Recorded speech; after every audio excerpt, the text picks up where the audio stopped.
সম্মানিত ভিউয়ার্স, আসসালামু আলাইকুম ওয়া রাহমাতুল্লাহি ওয়া বারাকাতুহু। আশা করি সবাই আল্লাহর অশেষ রহমতে ভালো আছেন, সুস্থ আছেন। এই চ্যানেলে আর একটি নতুন গুরুত্বপূর্ণ ভিডিওতে আপনাদের সবাইকে স্বাগতম। আজকে আলোচনা করব শূন্য পদের বদলির দাবিতে এমপিভুক্ত শিক্ষকদের অবস্থান কর্মসূচি।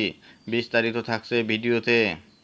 এই ভিডিওটি দেখার আগে যারা এই চ্যানেলে একদম নতুন তারা অবশ্যই চ্যানেলটি সাবস্ক্রাইব করে পাশে থাকা বেল আইকনটি প্রেস করে দিন। আর যারা ইতিমধ্যে সাবস্ক্রাইব করেছেন তাদেরকে জানাই অসংখ্য ধন্যবাদ। শূন্য পদের বদলির দাবিতে এমপিভুক্ত শিক্ষকদের অবস্থান কর্মসূচি। ঢাকা। শূন্য পদে বদলির দাবিতে অবস্থান কর্মসূচি পালন করেছেন এমপিওভুক্ত শিক্ষক কর্মচারীরা।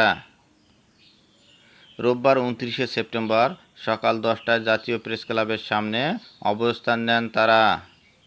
শূন্য পদের সর্বজনীন বদলি প্রত্যাশী শিক্ষক ঐক্যজোট ব্যানারে এ কর্মসূচি করা হয়। কর্মসূচিতে অংশ নেওয়া শিক্ষকরা বলেন, এমপিওভুক্ত লাখো শিক্ষক নিজ এলাকা থেকে শত কিলোমিটার দূরের শিক্ষা প্রতিষ্ঠানে চাকরি করছেন। তারা নামমাত্র 1000 টাকা বাড়ি ভাড়া পান, 500 টাকা চিকিৎসা ভাতা পান। সব মিলিয়ে তাদের মাত্র 12,750 টাকা বেতন দেওয়া হয়। এ বেতন ভাড়ায় বাড়ি থেকে দূরে থেকে জীবনযাপন করা খুবই কষ্টসাধ্য হয়ে পড়ে।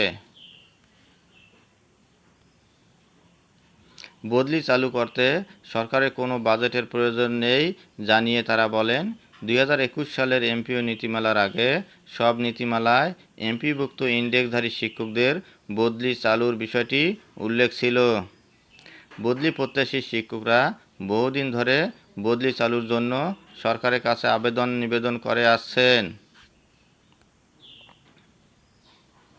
তারা আরও বলেন, বিগত সরকার বদলি চালুর ব্যাপারে কোনো আন্তরিকতা দেখায়নি, বরং এনটিআরসি-এর সুপারিশপ্রাপ্তদের পারস্পরিক বদলির প্রজ্ঞাপন দেয়, যা 1% শিক্ষকেরও উপকারে আসবে না।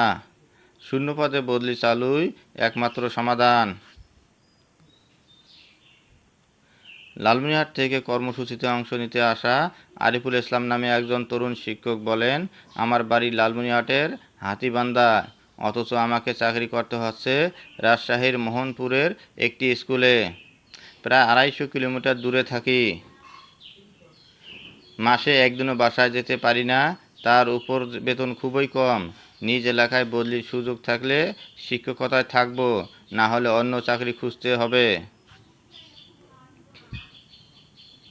অবস্থান কর্মসূচিতে বক্তব্য দেন আন্দোলনের সমন্বয়ক হাবিব উল্লাহ রাজু, রবিউল ইসলাম, এম বাবলু, তোফায়েল সরকার, রফিকুল ইসলাম, আতিকুল ইসলাম, মেজবাউল হাসান, রুহুল মামুন, উজ্জ্বল দাস প্রমুখ।